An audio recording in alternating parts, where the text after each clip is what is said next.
किसी राज्य में एक राजा राज करता था। वो बहुत ही क्रूर और निर्दयी था। अपनी प्रजा पर वो बहुत अधिक कर लगाता था और उनसे बहुत बुरा व्यवहार करता था।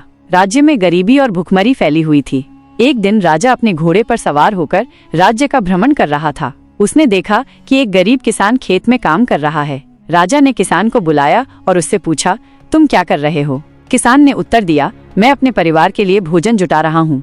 राजा ने कहा, तुम्हारे पास तो बहुत कम जमीन है, तुम इससे कितना कमा लेते होगे? किसान ने कहा, मैं भगवान का शुक्रगुजार हूँ कि मैं अपने परिवार का पेट भर पाता हूँ। राजा ने किसान का उपहास उड़ाया और कहा, तुम बहुत गरीब हो, तुम मुझसे कुछ क्यों नहीं मांगते? किसान ने उत्तर दिया, मैं किसी से कुछ नहीं मांगता, मैं अपनी मेहनत से कमाता हूँ। राजा क्रोधित हो गया और उसने किसान को कोड़े मारने का आदेश दिया। सैनिकों ने किसान को कोड़े मारे और उसे घायल कर दिया। किसान बहुत दुखी हुआ। उसने भगवान से प्रार्थना की कि उसे इस क्रूर राजा से मुक्ति दिलाए। कुछ दिनों बाद राजा बीमार पड़ गया। वो बहुत ही गंभीर रूप से बीमार था। राज्य के सभी वैद्य और हकीम उसका इलाज करने में विफल रहे। राजा की हालत दिन ब दिन बिगड़ती जा रही थी। एक दिन एक गरीब वैद्य राजा के दरबार में आया। उसने कहा कि वो राजा का इलाज कर सकता है।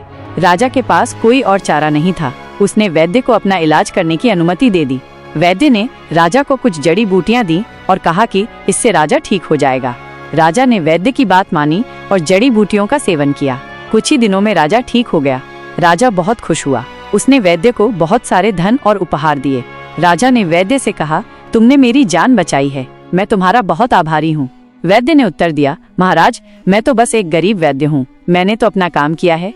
राजा ने कहा, नहीं, तुमने मेरी जान बचाई है, तुम मुझसे जो चाहे मांग सकते हो।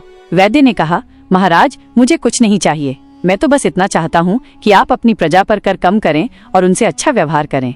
राजा ने वैद्य की बात मान ली। उसने अपनी प्रजा पर कर कम कर दिया और उनसे अच्छा व्यवहार करने लगा। राज्य में खुशहाली लौट आई। इस कहानी से हमें ये सीख मिलती है कि हमें कभी भी किसी गरीब या कमजोर व्यक्ति का उपहास नहीं उड़ाना चाहिए। हमें हमेशा दूसरों की मदद करनी चाहिए। हमें ये भी याद रखना चाहिए कि भगवान हमेशा हमारे साथ हैं।